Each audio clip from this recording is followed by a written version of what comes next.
If you could only do 10 exercises for the rest of your life, what exercises would it be and why?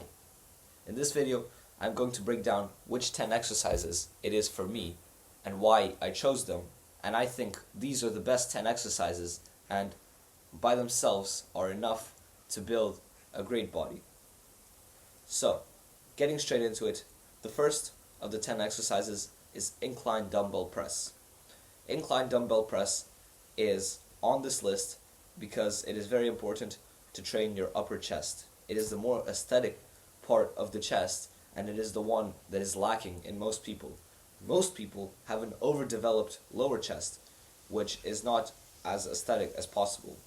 Whereas if you maximize both the upper and lower chest with a greater focus on the upper chest, that will lead to a proportionate and aesthetic chest.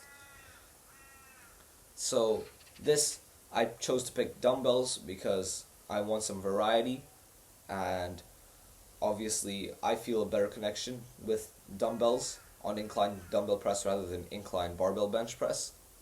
It's just something that offers a greater benefit to me, at least because I've tried both, experimented with both, and dumbbells feel better. I can achieve greater contraction. The next exercise, which we all knew would be on here, is the squat.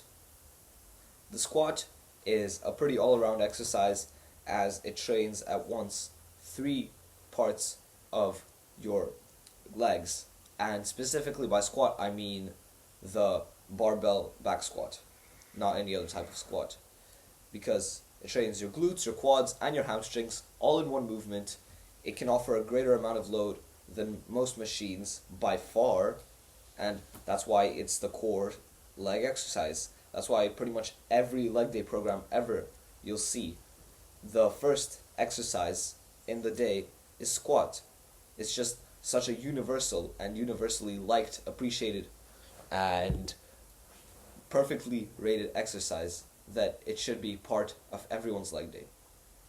Now, the next exercise that I put in here, a lot of people wouldn't have, because it's an isolation exercise. However, I truly believe in the benefit of this exercise, and I think it's massively underrated for lists like this. And that exercise is lateral raises.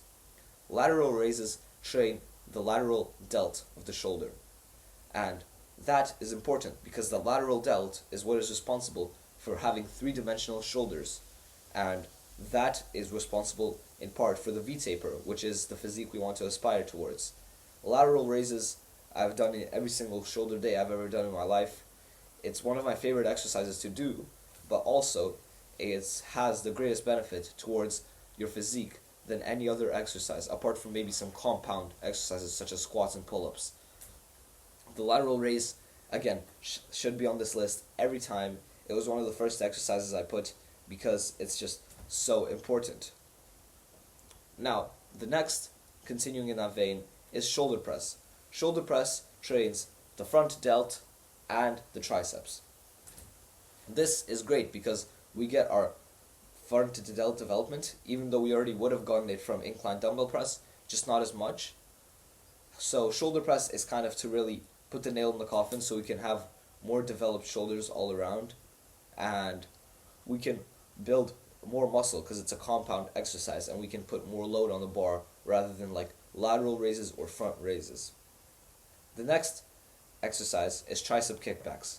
I needed to add at least one isolation exercise, and the kickbacks are better in this case than the pushdowns or overhead pushdowns, and let me explain why.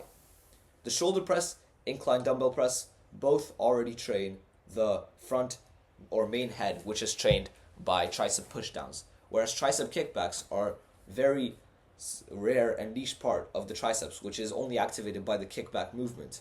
It's not activated in compound lifts such as the shoulder press or the incline dumbbell press, and that's why I decided to include it in this list, because we want our triceps to be balanced and developed all around, and the only way to do that is by including an exercise such as the tricep kickback. Now, the next exercise in this list is bicep curls.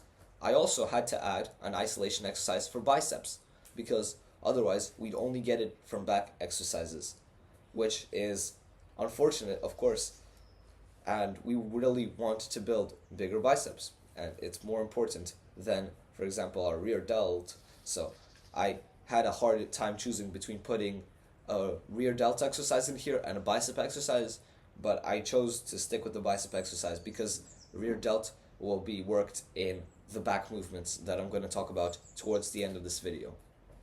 So yeah, the benefit of bicep curls is it isolates your biceps, both heads at once, so you can have a more balanced part, whereas pull-ups and other compound back exercises only trigger one of the two heads of the biceps. Moving on, the next exercise on this list is hip thrusts, our second and final leg exercise.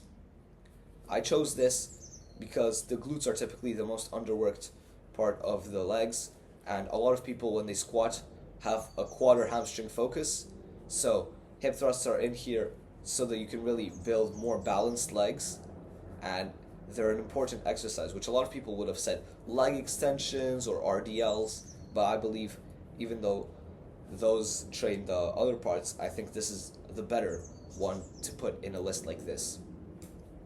The next exercise on this list is barbell bench press. We had incline dumbbell press, but barbell bench press is just too fun to not leave in.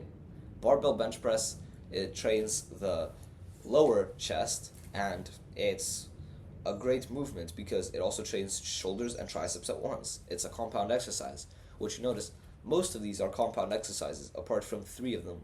7 of them are compound exercises because with only 10 exercises you want to train each muscle as much as possible. So these compound exercises are doing you a great favor because they're training several muscles at once. And barbell bench press, the benefit of it, it trains your lower chest, it trains your shoulders and triceps even a bit more than incline dumbbell press. Not your shoulders, but your triceps. And you can do it different angles, so you can do it wide, you can do wide, you can do narrow, you can do medium, and that allows you to achieve different levels of contraction in the shoulders, triceps, and chest, which is basically pointing towards the fact it's a very versatile and all-around beneficial exercise that should be on a list like this. The second last exercise on this list are barbell rows. Barbell rows are great because, again, they're a compound exercise and they train pretty much close to your whole back. They are a great way to provide load, and once again, they do train the rear delt, so you don't need to worry about having underdeveloped rear delts in this program that I'm creating with these 10 exercises.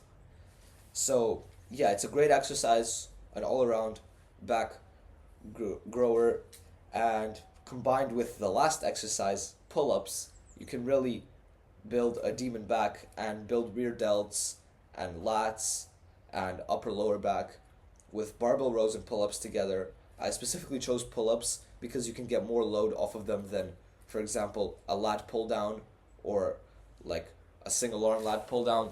It's better because it also engages core, so you can build abs in the process with like the shoulder press and the pull-ups that I mentioned. By shoulder press I mean overhead press, where you're standing with the barbell and you press it like this. The reason I put in these exercises as well as lateral raises, all of these exercises have one thing in common. They build your abs because you need to be stable for the movement to work, and you need to brace your core, and by that you're engaging your abs. So apart from just training the primary muscles of these exercises, they're also training your abs and doing a great job at it. Anyway, that's it for this video. Thank you for watching. Subscribe, like the video, check out one of these 2 videos. I have a paid fitness community. It's the first link in the description, and that's it for this video. See ya.